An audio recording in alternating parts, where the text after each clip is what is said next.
Salam Rahayu. Sebaiknya Anda subscribe channel Wayang Sekota ini jika ingin lebih dalam memperoleh ilmu pengetahuan mengenai bentuk-bentuk penjelmaan atau manifestasi perwujudan Tuhan menurut keyakinan agama Hindu. Perwujudan Tuhan dalam hal ini terwakili oleh Dewa Wisnu yang dalam episode kali ini di muka bumi menjelma menjadi Sri Krishna. Ada suatu ketika Wisnu mewujudkan diri sebagai makhluk seperti ikan, kura-kura, waraha, narasinga, Rama, dan Parasurama atau Brahmana yang bertarung dengan Bhisma. Coba putar lagi konten saya yang berjudul Bhisma Duel. Kemudian juga mewujudkan diri sebagai Rama Wijaya dan Narayana atau Sri Krishna. Ada juga suatu ketika Wisnu mewujudkan diri sebagai manusia berupa orang tua kalian maupun raja-raja.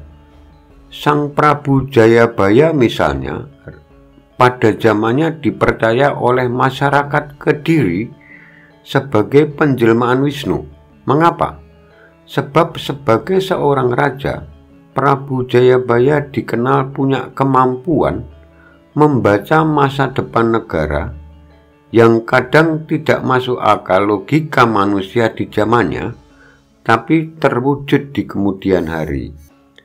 Karena kelebihan Sang Prabu itulah, kemudian berkembang pemahaman warga masyarakat di tratah-tratah kerajaan-kerajaan di Jawa yang menganggap bahwa rajanya adalah representatif Wisnu atau Tuhan di bumi yang kemudian perlu disembah serta ucapannya ditakuti. Orang Jawa mengistilahkan bahwa ucapan raja sebagai idu geni, sabdo dadi.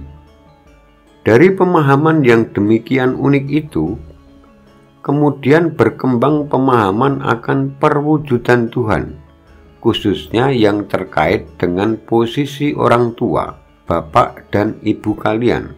Lalu kemudian muncullah ajaran etika untuk menghormati orang tua hingga saat ini, karena mereka dianggap sebagai manifestasi keberadaan Tuhan. Sebagaimana diketahui bahwa ajaran etika dan akhlak semuanya bersumber dari ajaran agama apapun. Jadi jika orang dikatakan tidak punya etika atau tidak berakhlak, maka sebenarnya yang dimaksud adalah si orang itu belum pupus memahami ajaran agamanya. Sri Krishna berfirman pada Arjuna di pusaran perang di Kurusetra yang gelap karena debu yang bertebaran. Orang bodoh mengejek diriku bila aku menurun atau berwujud dalam bentuk seperti manusia. Mereka tidak mengenal sifat rohaniku sebagai Tuhan yang Maha Esa yang berkuasa atas segala sesuatu yang ada. Demikian yang tertuang dalam Bhagavad Gita Sloka 9.11 maupun dalam Brahma Samhita. Merujuk pada sloka itu, saya jadi bermenung-menung kemudian. Mengapa orang-orang Jawa pada zaman dahulu yang hidup di suatu wilayah kerajaan benar-benar menghormati raja?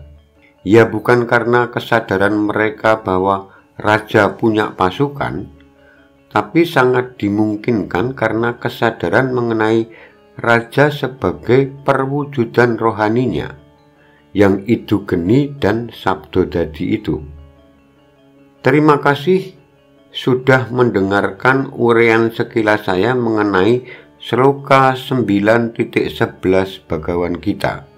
Sampai jumpa pada konten selanjutnya yang nanti semakin menarik untuk dijadikan bahan kontemplasi perenungan. Salam Rahayu.